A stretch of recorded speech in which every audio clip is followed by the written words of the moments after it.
അസ്സലാമു അലൈക്കും വറഹ്മത്തുള്ളാഹി വബറകാതുഹു. പാസ്റ്റർ അനിൽ കൊടിത്തോട്ടം, AK നൗഷാദ് എന്നിവർ തമ്മിൽ നടന്ന സംവാദത്തിന്റെ അവലോകന വീഡിയോ പരമ്പരയുടെ 13ാമത്തെ ഭാഗത്താണ് നമ്മൾ എത്തി നിൽക്കുന്നത്. ആ സംവാദത്തിൽ പാസ്റ്റർ കൊടിത്തോട്ടം നൗഷാദിനോട് പ്രവാചകന്റെ ഒരു 10 നന്മ നിങ്ങൾക്ക് കാണിക്കാൻ പറ്റുമോ എന്ന് ആ സംവാദത്തിന്റെ തലക്കെട്ടുമായി യാതൊരു ബന്ധവുമില്ലാത്തൊരു കാര്യം അവിടെ ചോദിച്ച് സംവാദത്തിന്റെ എല്ലാ മര്യാദകളും മറികടന്ന് എല്ലാ അതിൻ്റെ നിയമങ്ങളും ലംഘിച്ച് സംസാരിക്കുന്നത് എല്ലാം നമ്മൾ നേരത്തെ കണ്ടു. അപ്പം അതിന് ഒരു മറുപടി എന്ന നിലയ്ക്ക് നമ്മൾ പല ഭാഗങ്ങളായിട്ട് അദ്ദേഹത്തിന് മറുപടി കൊടുത്തുകൊണ്ടിരിക്കുകയാണ്. പ്രവാചകന്റെ ഓരോ നന്മകളും ഒരു പാർട്ടാക്കി അതിനുള്ള തെളിവുകൾ ഖുർആനിൽ നിന്നും ഹദീസിൽ നിന്നും എടുത്തു കാണിച്ചുകൊണ്ട് നമ്മൾ ചെയ്തു വരികയാണ്. അതിന് ഈ 13ാമത്തെ ഭാഗത്ത് നമ്മളെടുക്കുന്ന സവിശേഷ ഗുണം എന്ന് പറയുന്നത് ധീരത എന്ന ഒരു ഗുണമാണ്. ഇതിൽ ശ്രദ്ധിക്കേണ്ടത് എന്താണെന്ന് വെച്ചാൽ, ഇത്രയും ഇതിന് മുമ്പുള്ള ഭാഗങ്ങളിൽ നമ്മൾ കണ്ട കാര്യങ്ങളിൽ നമ്മൾ വളരെ സൗമ്യത എങ്ങനെയാണ് പ്രവാചകൻ തൻ്റെ ഗുണങ്ങൾ തൻ്റെ ജീവിതങ്ങളിൽ കാണിച്ചത്. മറ്റുള്ള മതസ്ഥർ വന്ന് അദ്ദേഹത്തെ നേർക്കുനേർ അവഹേളിക്കുന്ന രീതിയിൽ സംസാരിക്കുമ്പോഴും അദ്ദേഹം വളരെ സൗമ്യനായിരുന്നു. പല ആളുകളും അദ്ദേഹത്തിനോട് വളരെ ഹാർഷായിട്ട് വളരെ കോപത്തോടു കൂടി ഒക്കെ പെരുമാറിയപ്പോഴെല്ലാം വളരെ ശാന്തനായി ഇരുന്ന ഒരു പ്രവാചകനെയാണ് നമ്മൾ ഇത്രയും ഇതുവരെ ഉള്ള എല്ലാ ഭാഗങ്ങളും കണ്ടത്. അവർ ക്ഷമിക്കുന്നത്, എന്ത് ചെയ്താലും അദ്ദേഹത്തിന് അവർ കൊല്ലാൻ ശ്രമിച്ച സ്ത്രീയെയും ക്ഷമിച്ചു.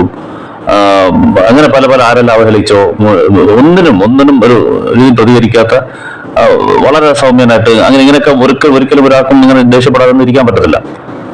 അത് തന്നെ വലിയൊരു ഇതെങ്ങനെ സാധിക്കുന്നു നമ്മൾ പറഞ്ഞു. അള്ളാഹുവിനോടുള്ള വളരെയേറെയുള്ള അദ്ദേഹത്തിന്റെ അള്ളാഹു ഉണ്ട് എന്നും ആ ദൃഢവിശ്വാസം എന്ന് തന്നെ ഒരു പാട്ട് നമ്മൾ ചെയ്തിട്ടുണ്ട്. അതുള്ളതുകൊണ്ടാണ് അദ്ദേഹത്തിനെതിരെ വന്ന എല്ലാ അപഹാസ്യതയ്ക്കും വധശ്രമത്തിനും എല്ലാത്തിനും അദ്ദേഹം ക്ഷമിച്ചത്. അദ്ദേഹത്തിന് നേരെ വന്ന് മോശമായി സംസാരിച്ചാലും തന്നെ ഒരു വലിയ ആളാക്കി കാണിക്കാതെയും തനിക്ക് വേണ്ടി ആരും എഴുന്നേറ്റ് നിൽക്കരുതെന്ന് പറഞ്ഞതും എല്ലാം നമ്മൾ കണ്ടു. പക്ഷേ അദ്ദേഹം പ്രവാചകൻ മാത്രമല്ല, ഒരു ഭരണാധികാരിയും ആയിരുന്നു എന്നുള്ളത് നമ്മൾ ഓർക്കണം. ഇന്ത്യയുടെ ഭൂവിസ്തൃതിയുള്ള അത്രയും തന്നെയുള്ള അറേബ്യ സാമ്രാജ്യത്തിന്റെ ചക്രവർത്തിയായിരുന്നു അദ്ദേഹം. അപ്പം ആ രാഷ്ട്രത്തിന്റെ തലവൻ എന്ന നിലയ്ക്ക് ആ രാഷ്ട്രത്തെ സംരക്ഷിക്കേണ്ട ചുമതലയുമുണ്ട്.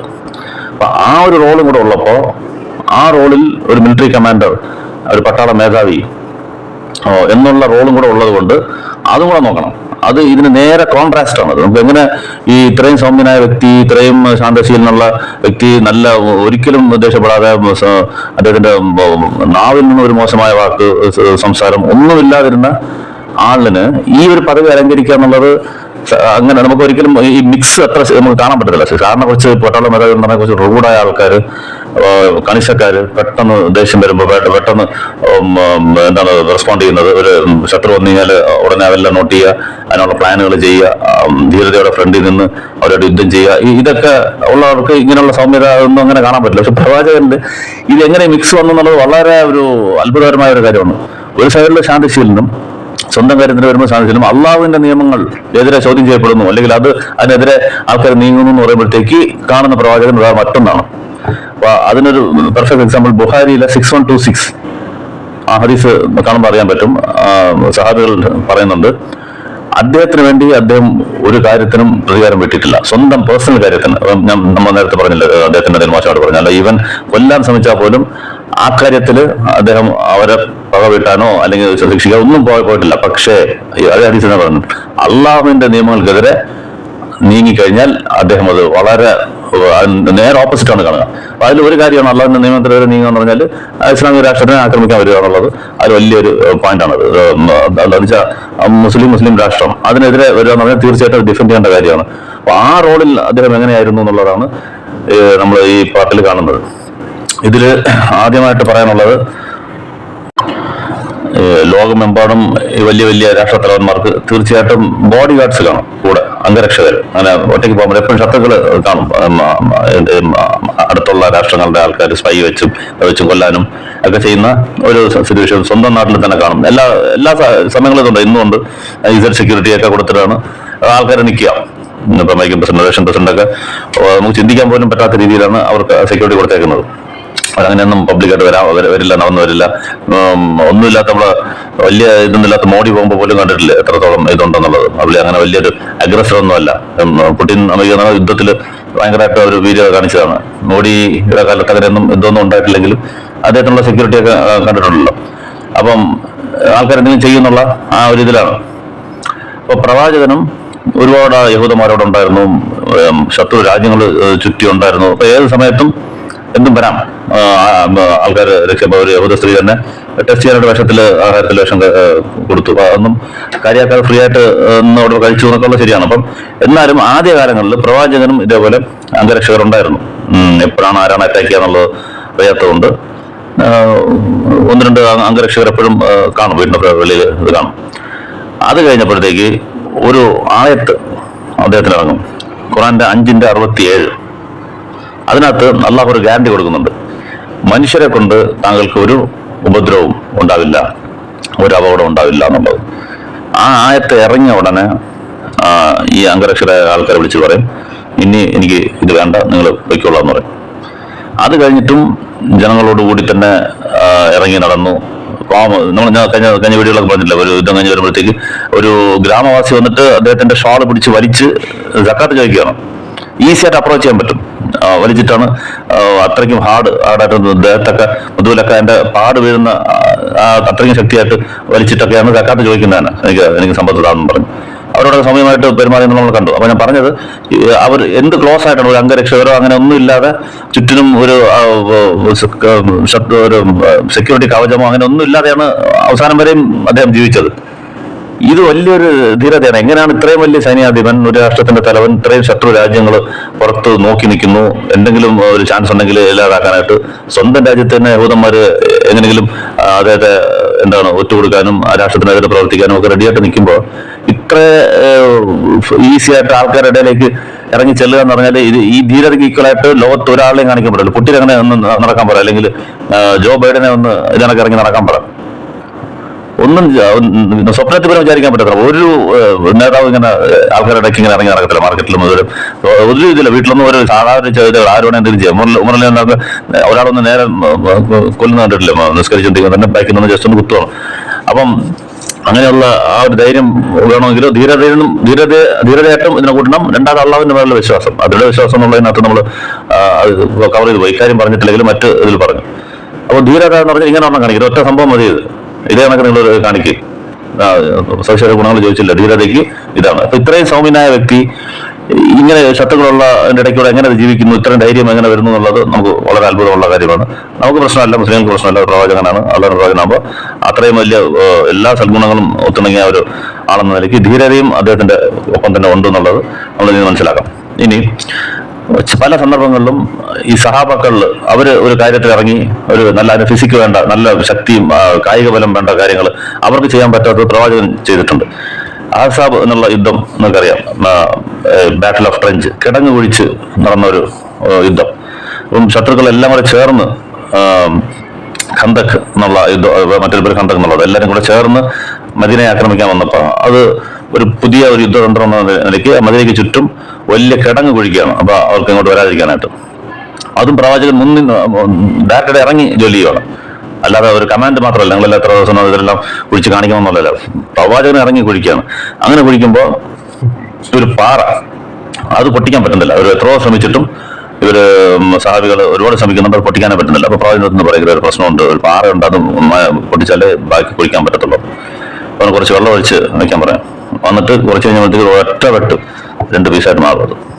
അപ്പം കൈക്കരുത്തും ആ കായിക ബലം ഒന്ന് ആലോചിച്ച് നോക്കി. എത്ര ഒരു സൗമ്യനായ തന്നെ എന്ത് പറഞ്ഞാലും കേൾക്കാത്ത ഒരു നോർമൽ ആയിട്ടിരിക്കുന്ന ആള് ഈ ധീരത എന്നുള്ള ഒരു ആവശ്യം വരുമ്പോ വേറെ ആളായിട്ട് മാറുന്ന കണ്ടില്ല. ഇത് ബുഖാരി 4101 കാണാത്, ഒറ്റ വെട്ടുന്നത് ആ പാറ ഉണ്ടാക്കുന്നത്. അപ്പം ആൾക്കാർക്ക്, അവിടെയുള്ള ആൾക്കാർക്കൊന്നും പറ്റാത്ത ഇത് പ്രവാചകൻ ഇത്ര സൗമ്യനായ ഒരാള് ധീരത കായിക ബലം അവിടെ കാണിക്കുന്നത് നമുക്ക് കാണാം. ഇനി ബദർ യുദ്ധം അറിയാം നമുക്ക്. ആദ്യത്തെ യുദ്ധം മുസ്ലിങ്ങൾ മക്ക ഖുറൈശിക്കെതിരെ അവർ നേരിട്ട ആദ്യത്തെ യുദ്ധമാണ്. അത് ഏറ്റവും നിർണായകമായ യുദ്ധവും അതിൽ പ്രത്യേകിച്ച് എടുത്ത് പറയേണ്ടത് 313 പേര് ഇസ്ലാം സൈഡ്, മുസ്ലിം സൈഡിൽ പ്രവാചകന്റെ സൈഡിൽ 313, അപ്പർ സൈഡ് 3 മടങ്ങ് 1000-ന് മുകളിൽ ആൾക്കാരും. ഇവിടെയൊക്കെ ആണെങ്കിൽ എല്ലാ പ്രവാചകൻ മുസ്ലിം സൈഡിലാണ് എല്ലാം ഒരു 50-53 വയസ്സ് കഴിഞ്ഞ പ്രായം. അബൂബക്കറിന് 100, പ്രവാചകനും അതേണ്ട വയസ്സ് തന്നെ. അങ്ങനെയുള്ള ആൾക്കാരാണ് ഇപ്പുറത്ത്. അവിടെ നല്ല എന്താണ് യുവത്വം തുളുമ്പിയ ആൾക്കാരും യോദ്ധാക്കന്മാരുമായുള്ള ആൾക്കാരും. അപ്പൊ കണ്ടാൽ തന്നെ അറിയാം ഇത് പോക്കാണുള്ളത്. ഈ യുദ്ധം വെളിയിൽ നിന്ന് ഒരാൾ കണ്ടു കഴിഞ്ഞാൽ ആത്മഹത്യ ചെയ്യുന്നതിന് തുല്യമാണ് എന്ന് വേണമെങ്കിൽ പറയാം. അതുകൊണ്ടാണ് അന്ന് ആ വന്ന 13 ബദറിനെ അത്രത്തോളം പ്രാധാന്യം നൽകി നമ്മൾ പറയുന്നത്. അതിൽ പങ്കെടുത്ത ആൾക്കാർക്ക് അവിടെ മുൻപാവവും അതിനുശേഷമുള്ള പിൻപാവവും എല്ലാം ഉള്ള പുറത്തു കൊടുത്തു എന്ന് പറയാൻ കാരണം അതാണ്. ഇത്രയും അത് കണ്ടാൽ തന്നെ നമുക്കറിയാം പോക്കാന്നുള്ളതാണ്. എന്നിട്ട് അവർ ഇറങ്ങി അതിന് പോയെന്നുള്ളതാണ്. അപ്പം ഈ യുദ്ധത്തില് പ്രവാചകൻ ലീഡ് ചെയ്തു എന്നുള്ളതാണ്. ഫ്രണ്ടിൽ ആ യുദ്ധ കളത്തില് ആ ശത്രുക്കളുടെ ഏറ്റവും അടുത്ത് നിന്ന് പോരാടിയത് പ്രവാചകനാണ്. അപ്പം നിങ്ങൾ ഈ വിമർശകർ പറയുന്നത് അദ്ദേഹം സുഖലോലുപതയ്ക്കാണ് ഇതെല്ലാം ഉണ്ടാക്കിയതുമായി മതം തന്നെ ഉണ്ടാക്കിയത്. അതായത് മതം 13 വർഷം കഴിഞ്ഞു ഇത് കഴിഞ്ഞിട്ട് മക്കാർ 13 കഴിഞ്ഞ് ഇത് അതിന് വന്നോടെ നടക്കുന്ന ഒരു സംഭവമാണിത്. സുഖലോലുപതിക്കാണ് ഇതൊക്കെയാണെങ്കിൽ 13 വർഷം അടിയും വാങ്ങിച്ച് അവിടുത്തെ പീഡനങ്ങളും വാങ്ങിച്ച് ഇവിടെ വന്നിരുന്ന ആദ്യത്തെ യുദ്ധം പോകുമ്പോഴത്തേക്ക് ഇത് ആൾക്കാരെ വിട്ടാൽ പോരായിരുന്നു. അവിടെ ഇരുന്ന് കമാൻഡ് ചെയ്തിട്ട് നിങ്ങൾ പോയിട്ട് എന്തെങ്കിലും നടക്കണ്ട, അപ്പൊ പിന്നെ നോക്കാനുള്ള അല്ലല്ലോ. ഫ്രണ്ടിൽ നിന്ന് ഏറ്റവും ടഫസ്റ്റ് യുദ്ധത്തിന്റെ ഏറ്റവും ഫ്രണ്ടിൽ നിന്ന് പ്രവാചകൻ പോരാടുകയാണ്. അപ്പൊ ഇത് നിങ്ങൾക്ക് കാണണമെങ്കിൽ മുസ്നദ് അഹമ്മദില് 1347 1042 അതിൽ പറയുന്നുണ്ട് ആ ഫൈറ്റ്, ആ യുദ്ധം കൊടുമ്പിരി കൊണ്ടപ്പോഴത്തേക്ക് ഏറ്റവും നിർണായക ഘട്ടത്തിൽ എത്തുമ്പോഴത്തേക്ക് ഞങ്ങളെല്ലാം പ്രവാചകന്റെ ബാക്കിൽ പോയി നിൽക്കുമായിരുന്നു രക്ഷയ്ക്ക് വേണ്ടിയിട്ട്.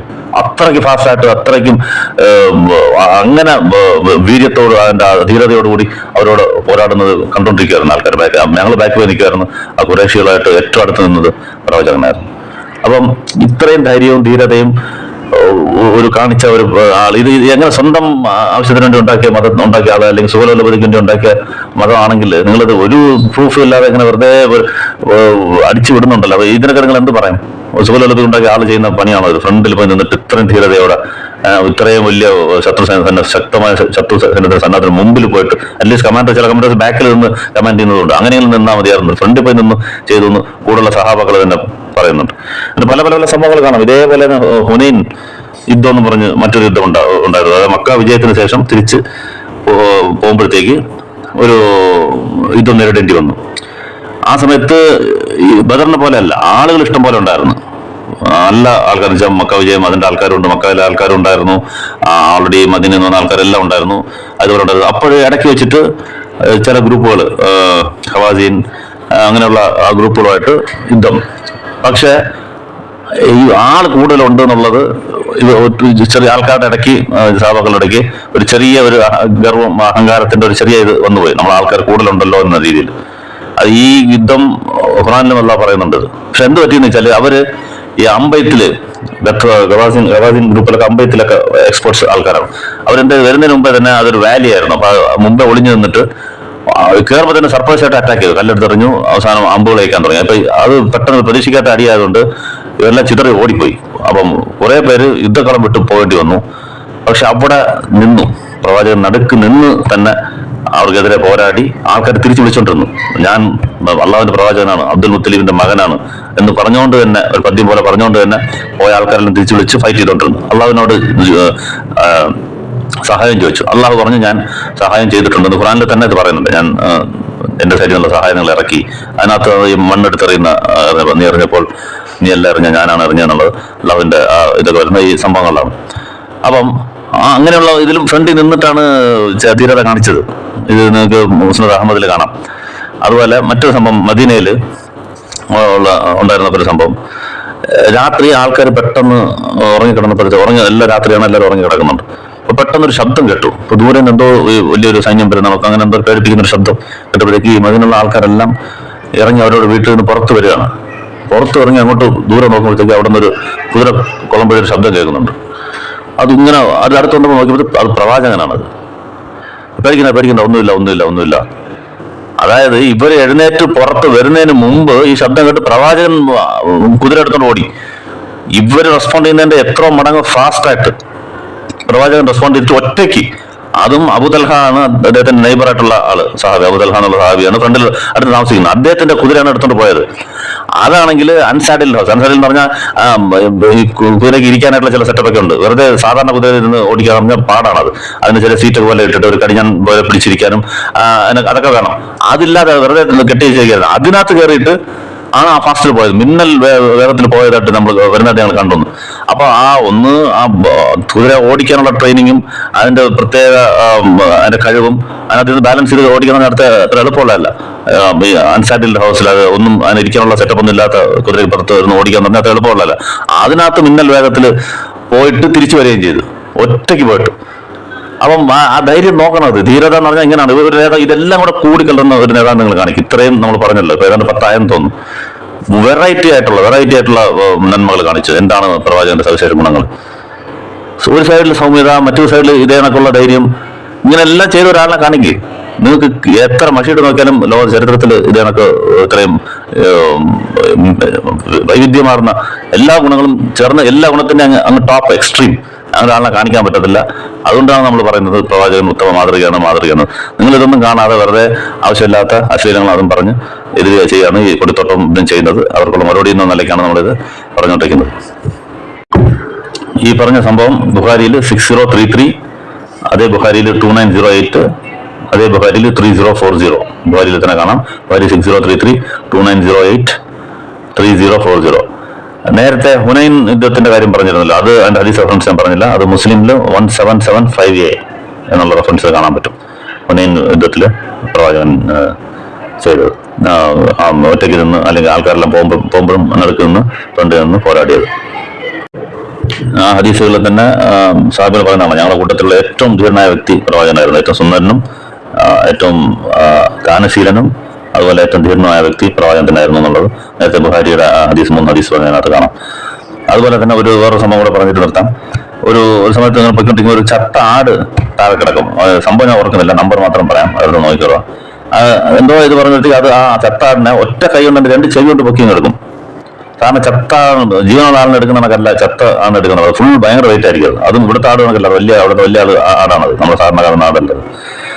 അപ്പം അതിനെ ഒറ്റ കയ്യില് എടുത്ത് അതിന്റെ ചെയിൽ പിടിച്ച് രണ്ടിനെ ഒറ്റ ഒരു പൊക്കാന്ന് പറഞ്ഞാൽ സാധാരണ ഫിസിക്കൊന്നും പോരാ, പക്ക ഫിസിക്കായിരിക്കണം. റിയാദ് സാലിഹിൻ 463 കാണാതെ. പിന്നെ വേറൊരെണ്ണം സീറയിലുള്ളതാണ്, ഇബ്നു ഷാക്കിലുള്ളതാണ്. ഒരു വലിയ മല്ലൻ, അവിടുത്തെ ദ്വന്ദ്വയുദ്ധക്കാരൻ, ഗുസ്തിക്കാരൻ ആളുണ്ടായിരുന്നു ഖുറൈശില്.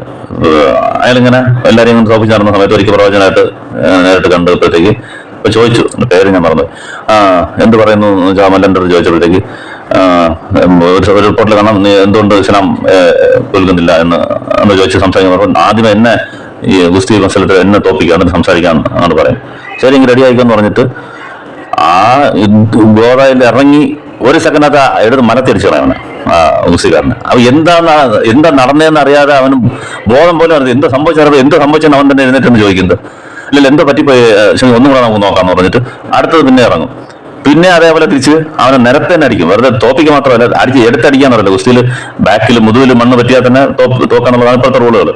അതിൽ തിരിച്ച് മലത്തിയ അപ്പോൾ എടുത്ത ഷോട്ട് പോലെ അടിക്കാന്ന് പറഞ്ഞാൽ അത് ഭയങ്കര ഇതാണ്, നോക്കൗട്ട് പോലെ. നമ്മൾ ബോക്സിങ്ങിൽ ഒറ്റയടിക്ക് നോക്കൗട്ട് ചെയ്യുന്ന പോലെയാണ്. അങ്ങനെ എടുത്തടിച്ചു. അങ്ങനെ 3 വട്ടം ചെയ്തു.